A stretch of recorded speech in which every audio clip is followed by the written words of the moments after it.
మళ్ళీ ఈరోజు కూడా బహుశా నాకు తెలిసి మరో అరగంట గంటలో వారు శంకుస్థాపన చేస్తారు.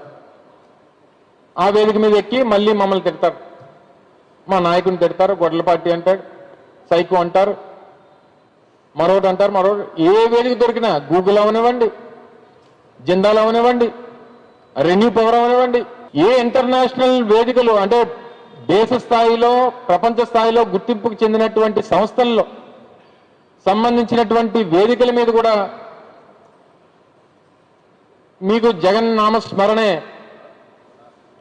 జగన్మోహన్ రెడ్డి గారిని ఏదో రకంగా దూషించాలి, వైఎస్ఆర్ కాంగ్రెస్ పార్టీని దూషించాలి. నిన్న నెల్లూరులో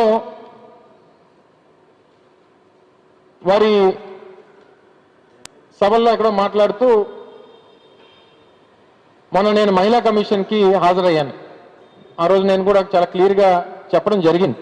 నాకు వ్యవస్థల మీద చట్టాల మీద ఉన్నటువంటి గౌరవంతో వారు నాకు నోటీసులు పంపించారు. ఆ ఇచ్చినటువంటి నోటీసులకి నేను వ్యక్తిగతంగా హాజరవ్వాలని చెప్పి నిర్ణయం తీసుకున్నాను. అందులో భాగంగా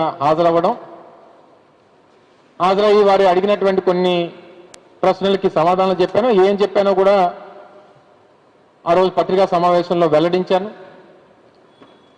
చాలా గౌరవంగా నాకు వ్యవస్థల మీద ఉన్నటువంటి గౌరవంతో సమాధానాలు ఇవ్వడం జరిగింది.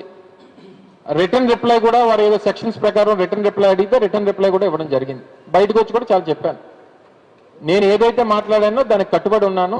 అది ఒక పొలిటికల్ కామెంటు, పొలిటికల్ సెటైరు, ఒక వ్యక్తిని చేసినటువంటి వ్యాఖ్య, రాజకీయ వ్యాఖ్య.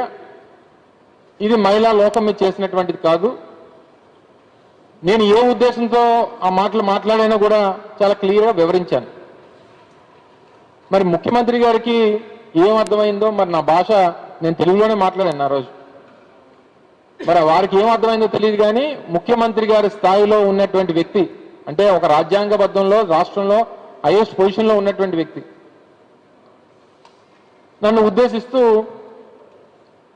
నేను మహిళా కమిషన్కి వెళ్ళి వచ్చిన తర్వాత నాకు ఇష్టం వచ్చినట్టు మాట్లాడతాను, నువ్వెవరు నన్ను అడగడానికి అని చెప్పి నేను మహిళా కమిషన్తో అన్నానంట. నా ఇష్టం, నేను ఎలాగే మాట్లాడతానని చెప్పి నేను మహిళా కమిషన్తో అన్నట్టు వారి ప్రసంగంలో చెప్పారు.